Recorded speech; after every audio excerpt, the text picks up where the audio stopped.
pools, because we've had numerous different winners. We haven't had a repeat winner yet in the lobby as well, which shows how stacked the North American lobby is. We've got a beautiful flight path, though, for all of the teams straight down the middle of World's Edge, meaning they can all get there nice and quickly, loot up as quickly as possible. Even better for the teams, of course, on the west-hand side of this map. Teams like NRG going to be able to land very, very quickly, get looted, and get moving.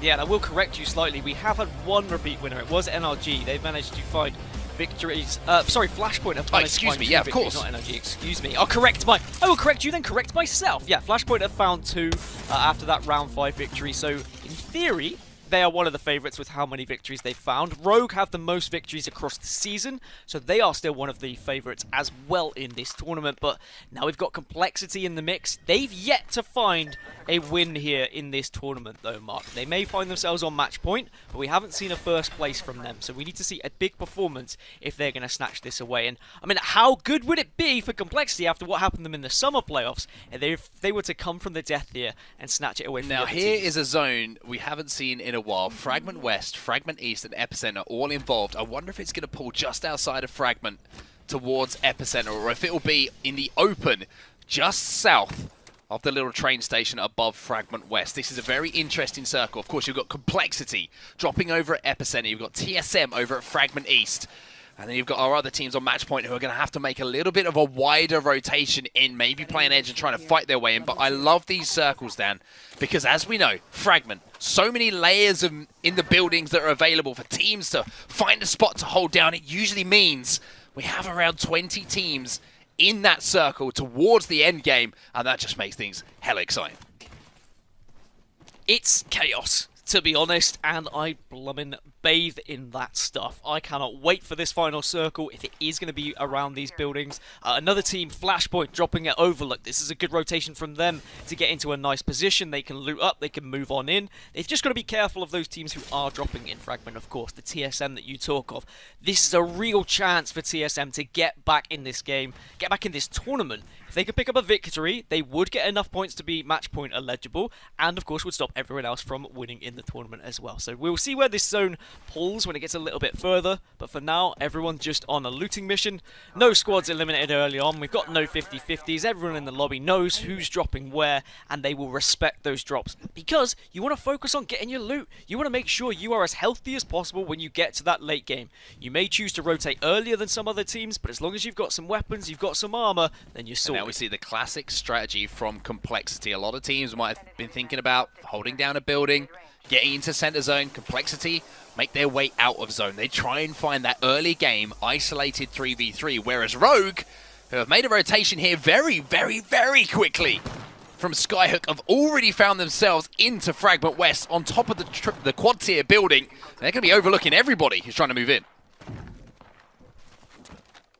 There are no composition changes coming into this game. We have seen a few throughout this tournament. We've seen like some aggression. We've seen Watson change to Gibby, for example. We've seen Caustic change over to a Watson. We've seen all sorts of changes coming in. We've even seen a Crypto changing to a Bloodhound for teams, just trying to figure out whether they want to be a little bit more aggressive or whether they want to play a little bit more passive, play for that end circle. But you can see all those red arrows already situating themselves in Fragment East and Fragment West, Mark. I mean, what kind of zone are you feeling? This is a tough one. I mean, any Ali G fans are probably showing my age a little bit.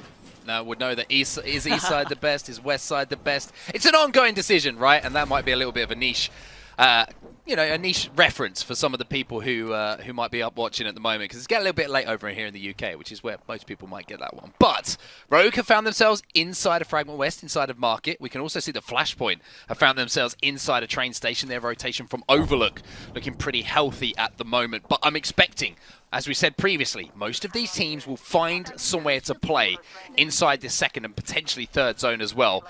This is where IGLs are huge. This is where decision-making is huge. This is where any opening and opportunity to move up, to make a decision, to try and find a fight is absolutely huge.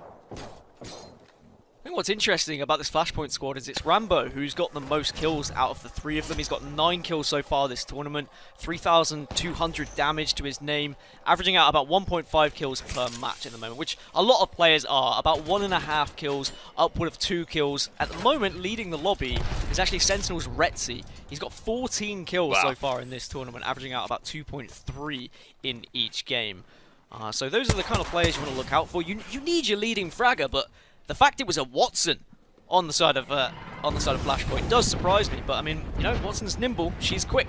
Defensive bombardment's going to be coming down here. NRG just poking and prodding at the top of the construction building. A couple of shots going to be hit to try and level up that Evo shield. Season on the bottom of the construction building as well, and actually going to be controlling all of it at the moment, different levels. And you want to hold down as much space as possible, as we always know. Show as much presence as you can. Force teams off of your building. Force teams into each other to fight, to scrap. As Nathan takes a little bit of damage as he tries to poke himself. He's only looking for around 100 damage or so to level up that Evo shield. We might see him change that one out for the fresh Evo shield that's on the floor. The only problem is, of course, and that might need a little bit more damage to actually level up. But it's going to be a smart decision for them. Dropping that shield, making sure that they don't take too much damage from the EMP. We'll put the best shield on your Watson. Get the gen down. Get the shields back up as Complexity survey the land in front of them. If I'm NRG, I'd probably give the lower shield to Nathan at the moment because he is the third highest damage dealer in this lobby. 5,260 is how much he's been able to achieve thus far. Just behind Retzi, and actually Albrelelli is leading in terms of damage in this tournament. So he's doing some big things for Liquid, and I'm sure he'll want to get Liquid ever closer to that match point threshold. For Complexity, it does worry me a little bit, if I'm going to be honest with you, Mark, that they haven't found a win yet. They've got 2nd place, 4th, 16th, 3rd, 14th, and 8th. They can get into that top 3, they can get into that late game, but there's just no win in sight. And I'm wondering, what do they need? Because they are one of these teams that does search for kills. They do play on the edge. Is it just now they've got to match point? Are we going to see a slightly more reserved Complexity? A team that is more than happy to wait a little bit, not necessarily look for that KP, and perhaps it will just be that little bit of magic that gets them to the playoffs and win this autumn circuit. Well, a really wide rotation coming from Solar Fide here. We know they like to play the edge of zone. We know that. We'll repeat it until the cows go home. But at the moment, they're just making their way through train yard. They're going to have a pretty clear move into maybe one of these chokes. You can see that they're pinging at the moment. Outside and overlooking fragment where they can survey what teams are going to be fighting each other. They can look to pick their opening to move in. Complexity now, though. Up at the top of Epicenter, chilling. Let's go here. Saying 8, we'll have a free scan, and it's going to be perfect for us to see where this next circle is going to be as soon as Reptar shoves his little disk drive in. Is that a floppy disk? I don't know, that's probably, that's a generation even further behind, but yeah, got to be completely right there. Fragment West is where it's starting to head towards, so those who had banked on Fragment East are going to have a little sigh of disappointment. Those already in Fragment West, though, are going to be saying, oh yeah, licking the lips. This looks like it might actually pull just to the north of Fragment West. We've seen zones out in the open, and where Complexity are set up right now is perfect. They are going to be overlooking all of these teams inside of Fragment who are going to be forced to move through each other, forced to fight each other, and they can potentially not only level up those Evo shields, but pick up a lot of kill points along the way. A reminder, our teams that are on match point right now, Rogue, NRG, Flashpoint, Sentinels, Solar Fide, and Complexity. If you see any of them with a champion banner at the end of this game, they will be our champions. Just looking across the final circle finishes from this season, across really both North America and EMEA, we've seen very little Fragment West pulls. We've seen a slightly west side of Epicenter be a finish a couple of times in the little compound near Outskirts Station. The little lava bridge between Fragment East and Fragment West is another common circle as well, which some people might be thinking about just on the edge of the current circle. But because it's random where this circle can pull, of course, it is just a guessing game. It's about trying to remember where possible final circles can be. There's not really a pattern that you can follow at this point, so it's just about trying to situate yourself in the best possible place where you can move accordingly as soon as you see where that zone's going to be. Well, Flashpoint still in the train station, still very safe, and no surprise to see them not trying to take too many risks at this point. 20 squads still alive as we're about to see Zone 2 close in around 45 seconds or so. I'm pretty sure that everyone has made their way into the zone at the moment. As I say that, there's one team just hovering on the outside of it. We're involved in a battle just in this little compound, as the shots from the R9 are going to hit pretty hard, and the headshots aren't going to come in, but the body shots are going to come in as well, and the wingman shots are looking pretty tasty as well. But that's going to be a grenade on the floor. That's going to cause a few problems, but it looks like Dudes Night Out are going to be able to get out of dodge here. The portal will go down as they're trying to hold off this team, trying to push on them. Yeah, trying to hold, desperately get away. The bubble goes down. At least you can get the bat off at this point, and Dudes Night Out should be able to just scamper away. But the trouble is, when you start running away from a fight, you've got the potential of running into yet another team. Solar Fide are on the edge of this circle at the moment, but pinging directions where they could head towards. Trying to find maybe a safe place, a rock they can stand behind, some sort of vantage point they can work with. They'll know that a lot of the buildings in this area are already going to have residents, so they're not going to go knocking and singing any Christmas carols at this point, because they're going to be met with, well, not such a nice It's not going to be a jolly Christmas, much like it's not going to be in the UK, unfortunately. Tier 4, what's up? As another team says what's up at the moment inside of this building. We see our first team eliminated. We're down to 19 squads now. Liquid starting to get busy in the kill feed as well. Complexity now having to overlook the area that they vacated a few moments ago, the top of that central structure inside of Epicenter. But they're very comfortable with this position. They're holding their backs. They have the high ground. The team in front of them, they're the ones who have to show their cards. And when we had the listening a few games ago, when Complexity had been able to find a little vantage point, some high ground, and they were saying like Dub City was available to them, I wonder whether they're thinking the same thing. Do they think that this is a potential victory? Could this be the Autumn Circuit playoffs right within their grasp? Or is someone else going to snatch it away from them? Or are we going to move on to another game? Because even though we've got 6 teams on match point, there are still plenty of teams outside of that top 6 that could find a victory here. Liquid and TSM being 2 of the main contenders that I would say that haven't been able to find match point. And HBS still only 5 points off as well. But out of those 3, Liquid are the only team that has actually found a victory in this tournament thus far. So they surely would be one of the favourites to achieve match point if we do get there and one of these top 6 don't actually find it. So just got a quick look at Solar Fide here. Here comes the move from Flashpoint. They're making the zip line across to the broken building just outside of Market in Fragment West. So transitioning from east side, to west side. They're going to get that gen down as well. And once again, just playing a minimal risk game at the moment. Not trying to make too much progress at once. Shot's going to come in from the longbow as well. And one of those is going to be a headshot that hits for 99. Elsewhere, Albrelelli picks up a knock, so Team Liquid doing some damage on the other side of the map. Rogue are bang on centre of this circle, and centre's not always perfect. We have seen some heavy shifts either side, but I'm sure they're going to be in a pretty comfortable spot in the moment. All blue armor, so they're looking out the window to try and level up those Evo shields. And TSM, who of course do land in this area, well, they found themselves in a bit of a scuffle.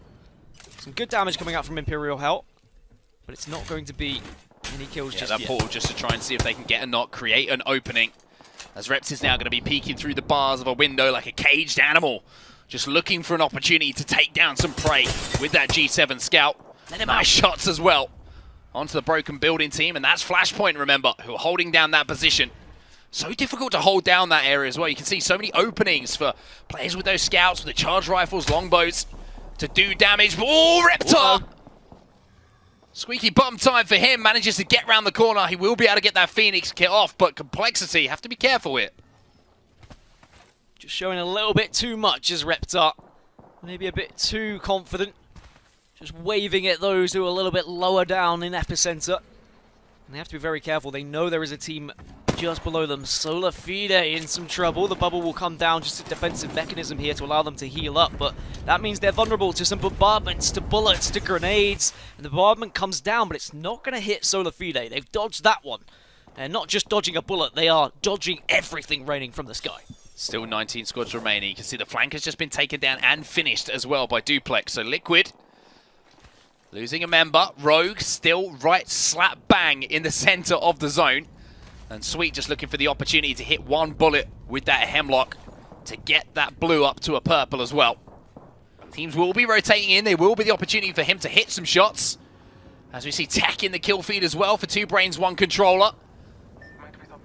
Monsoon now, peering like a peregrine falcon, looking for prey. Hitting some shots, but can't quite get the knock. But doing a lot of damage in the process. Circle moves the east side of Fragment West, and it has moved towards that kind of lava bridge that I was talking about earlier. I wonder whether any teams are going to bank on that. You can see one team is in that shift again. Southeast side, right by that lava bridge. Yeah, it is a huge shift, and those teams who are in the northwest side of this Fragment West are probably going to be pretty bummed out about that one, but Solar Fide doing some damage. Rice Krispies will have a member knocked, but Designful needs to be a little bit careful here. Otherwise, they might find themselves also losing a man, but it looks like Gentrifying has been able to pick that one up, so that's some KP on the board. But of course, doesn't matter for Solar Fide. They are one of the teams on match point. They just need the victory.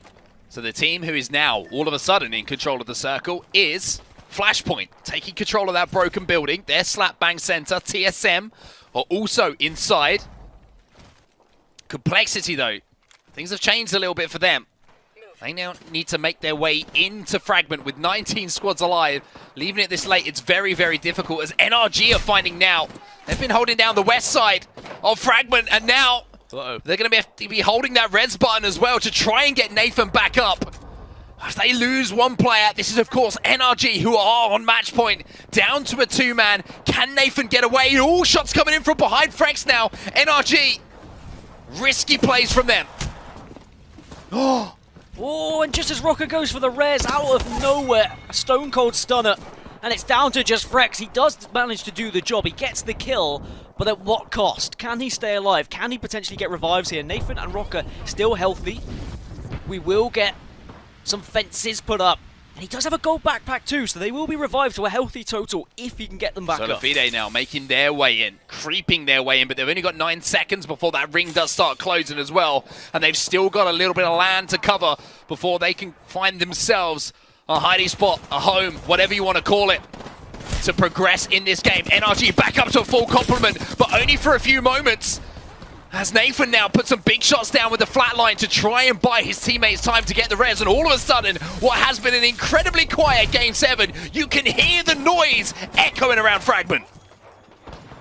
It's just down to Frex yet again. Can he get the armor swap? Manages to pick up the banner, but the armor, where is it? He gets a blue. He's still alive. He's still fighting. He's still kicking, but the circle is starting to close in. He's going to get the banners, but of course, it's going to be very difficult to get anyone up at this point as Complexity elsewhere also in a spot of bother. Gibby Bombardment is doing some real damage. Reptar trying to get away from it. They manage to stay healthy. They stay alive. Rogue now involved in a fight themselves. It's all coming down to drop to sweet. 1 HP. Rogue are eliminated. One of our teams on match point out of there. And the team at the moment who are controlling the lobby is Flashpoint. Dead center zone. Holding down and hitting headshots as well. Complexity's still alive here, Mark. They've been under so much pressure. A lot of teams know where they are, and their cutesy toes are being shot by everyone else. They're trying to get away. The bubble has to come down, so you imagine that the push is going to follow because they know they're going to be without that bubble, without that cover. Reptar will be the first to fall. Shiny and Monsoon now need to try and escape, but they're going to be down to just 2. And we've seen Monsoon do crazy things, Mark, but I'm not sure he can win a game when there's 10 squads left. He's just trying to survive. He might be able to get a res. He might be able to get a res here. The team have backed off. They have initially put that pressure on. Solafide down to just 1 player, but Designful still alive. But Flashpoint at the moment have just been able to look at all of the carnage that's been going on around them. Hit shots, level up those evos, and hold down this position. TSM still involved as well. And you can see in the kill feed as well, Zach Mazer taking down Lion. So Complexity's still in it, but down to just 2. Flashpoint are the fullest and healthiest out of our match points, and Solar Fide down to just 1. So unless we see Complexity or Solar Fide clutch up, it's probably going to be down to Flashpoint. As Complexity, it's TSM! They get absolutely run down by TSM and sniped down. TSM making moves, and it's about time. They've been quiet so far in this tournament, but they eliminate Complexity, and if they can eliminate Flashpoint as well, this might open up an opportunity for them to join some teams on match point. There is a team below Flashpoint at the moment. As you would imagine, 8 squads now remaining. There's hardly any room to play with, but somehow we have 8 squads alive. As I say that, the kill feed starts lighting up in front of us as Klein from Season becomes the kill leader with 5 kills to his name. Down to 5 squads. Flashpoint have height advantage. They do need to move into this next circle, but so does everyone else in the lobby. It's dead center of everyone, where everyone is right now. HPS, they're 5 points off of match point, but this is the kidnapped attempt. Do they manage to achieve it? That's the real question. Doesn't look like they did. They will back off for now, but at what cost? Are they going to be using these resources a little bit early? It looks like they're okay for now. But boy, Mark, if we do not see Flashpoint win this game, HPS and TSM should be on match point as well. Flashpoint, this is your chance. You have to grab it with both hands. You don't get these opportunities very often. But they have been the standout team so far today, in my opinion, winning multiple games so far in the Autumn Circuit Player Finals. Can they get the job done, though? TSM are below them. There's a couple of teams inside the market. What is their next move? They've been able to creep into this position. They haven't come under too much pressure so far in this game, but now things are different. TSM just wait on the edge.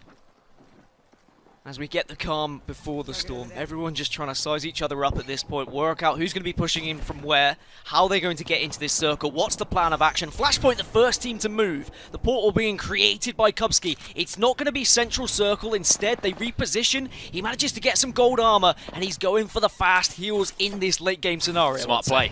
I like that swap. Get those fast heals, get the opportunity to do so. Here comes the move then. Team's going to be forced to move. Flashpoint, all eyes on them. The shot's coming in from Kubsky. It's an absolute bloodbath in the middle of these bubbles. His teammates will fall. Kubsky, last member alive, who could potentially close the tournament out right now. What a story this would be. He's behind pretty much the entire lobby, but Kubsky's down. Flashpoint are out, and TSM are coming in and looking to wipe the lobby away.